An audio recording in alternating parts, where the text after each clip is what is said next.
What's up, TBS crew? It's your boy Steph back with another reaction. This time we have Creepypasta Jr. I was a security guard at a cemetery. Creepypasta uploaded August 21st, 2019. Down in the description will be links to Creepypasta Jr.'s channel, this original video, and all of my social medias. Get at your boy and see the personal life that I don't upload to YouTube. Without further ado, let's get into it. My bad. Security guard, cemetery. Oh boy, I already know what's gonna happen. I've been a security guard for my entire adult life. Wow. Which hasn't been very long, admittedly. I had applied to numerous different companies after high school, but most of them were unwilling to hire someone fresh out of school with very little work experience. Right. My choices of employment were rapidly dwindling before my eyes. Until one day while job hunting, I came across a listing for a security company. They were looking to hire a few new guards for various locations throughout the city. I had never done security before, but I thought it sounded interesting. So I applied. And the very next day, I received a phone call asking me to come in for an interview. I made my way to their headquarters in the city and met with one of their hiring managers. We went through the whole interview spiel, and despite my lack of experience, they called me the following day to tell me I was hired. The way this security company worked was interesting. This company would hire multiple people. Then, when an external company needed some guards, our company would dispatch us out. We'd show up to wherever we were needed, do our shift, and then head home. I suppose it saved a lot of companies the headache of trying to figure out external security on their own. My very first location I was assigned to was sitting in a golf cart in a poverty-stricken strip mall. My friends at the time would often mess with me by calling me top-flight security as a result. Of the world. The job itself was relatively simple. I'd show up at 9 p.m. with another guard and we'd both go through a checklist. We were tasked with inspecting the various stores, surveying the surrounding area, and reporting any suspicious activity. Right. We'd finish inspecting everything around 11 p.m. and the senior guard would fall asleep in the little shack, while I drove around in the golf cart all night. For the majority of the time working at the strip mall, the only major incidents that occurred were homeless people seeking refuge under the awnings of the stores. We'd just tell them to move on, and they'd return a disgruntled sneer before making their way off into the night. The months that followed, I was reassigned to multiple different locations. I've worked at a manufacturing plant for a car company, a few warehouses, 2 different malls, and even a city park. Then, at the beginning of this month, my boss called me in to give me my new location. As he handed me the address, he gave me a sly grin accompanied by a pat on the shoulder, and told me not to get scared. I glanced down at the paper, and it was for a cemetery near the edge of the city. He told me there had been some issues regarding vandalism there, and they wanted some type of security presence. When I first heard about it, I was intrigued. Why? I hadn't been to a cemetery on my own before. You shouldn't want I thought to. it would be an interesting place to work. I never really considered cemeteries to be all that scary. I was never that invested in the paranormal. Ghosts and zombies were all just fiction to me.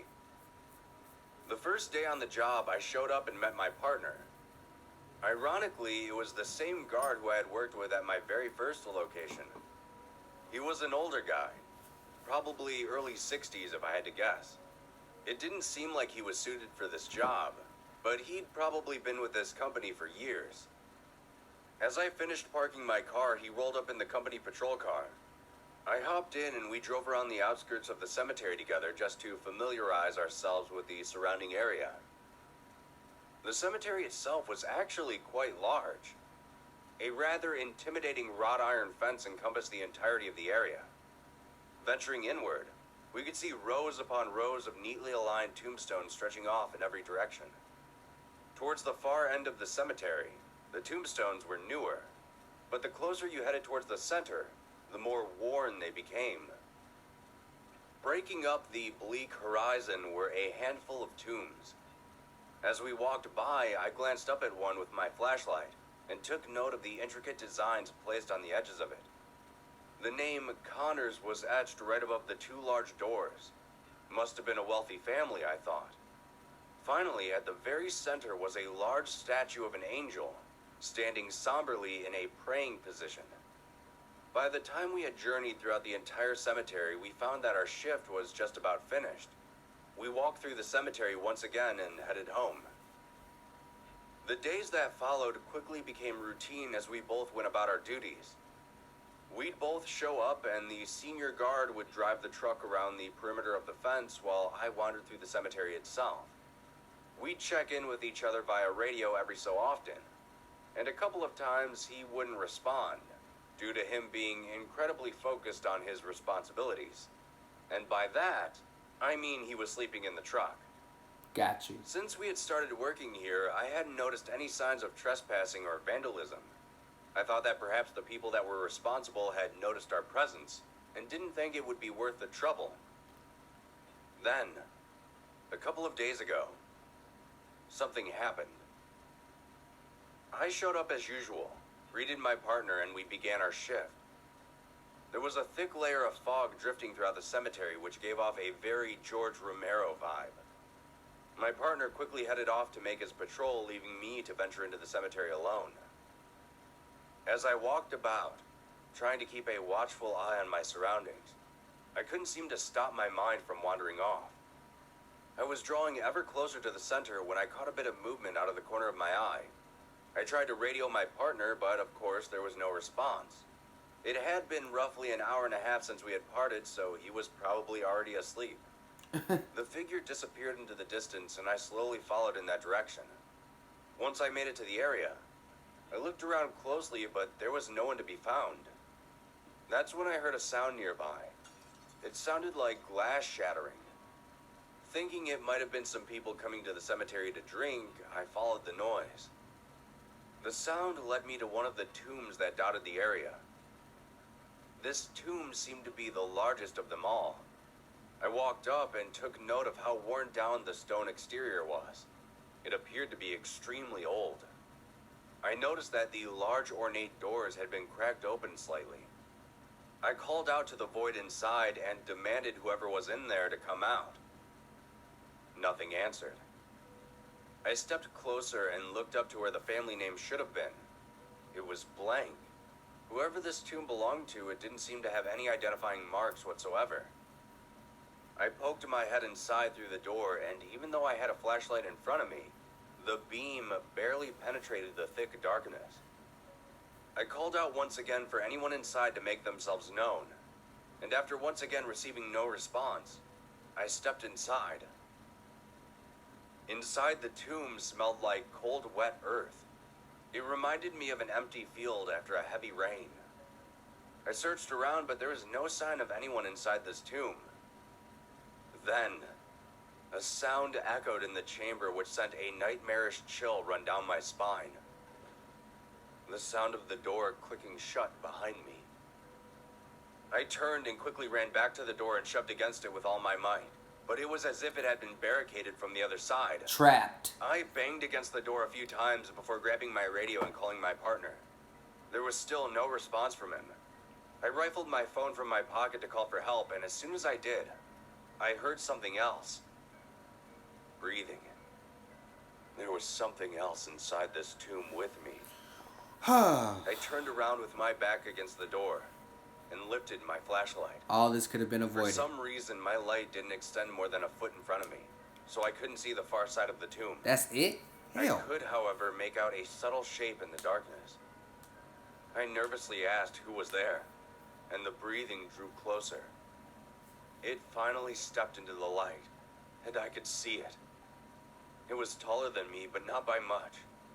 Its body was covered in shredded rags, and its skin was bloated with a reddish tint to it. Its head was mostly skull that was slick with a crimson slime that seemed to glisten in the light.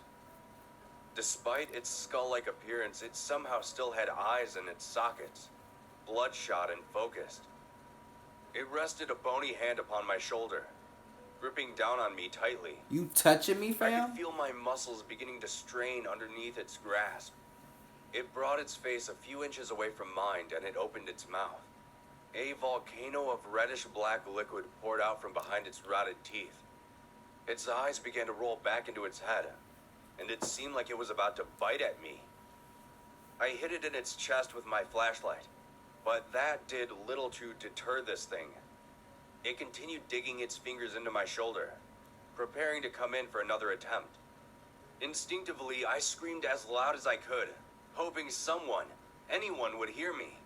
Hopelessness began to settle in my mind as my voice seemed to be stifled by the thick stone walls around me. I thought I was going to be eaten alive. I felt tears creep into the corners of my eyes when suddenly, I fell backwards onto the ground. I looked up and I could see the sun beginning to rise in the distance.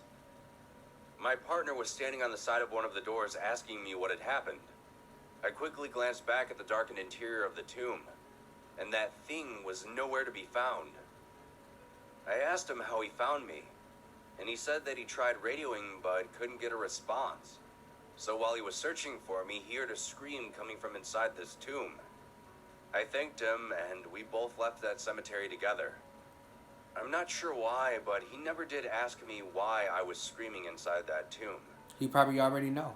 That day after I went home, I took a long shower and tried to forget about the previous night's events. That didn't really happen, however. As I stepped out of the shower and glanced in the bathroom mirror, I saw a large purple bruise in the shape of a hand on my shoulder. Yesterday, I went to the headquarters and declined ever working in a cemetery again. My supervisor was disappointed, Fucking. but said there were always more locations to be assigned to. As he was giving out our new locations, one of the new hires had been selected for the cemetery job. See. I quietly pulled him aside and told him exactly what I'll tell you. If you find yourself walking through the cemetery, whatever you do, never go into a tomb by yourself. You might never come back out. Ever. Again. Well, that's common knowledge. That's an unspoken rule. Fuck, when you decided to be a security guard at a cemetery, that's when your life is on the line. And once the line is cut, you done for.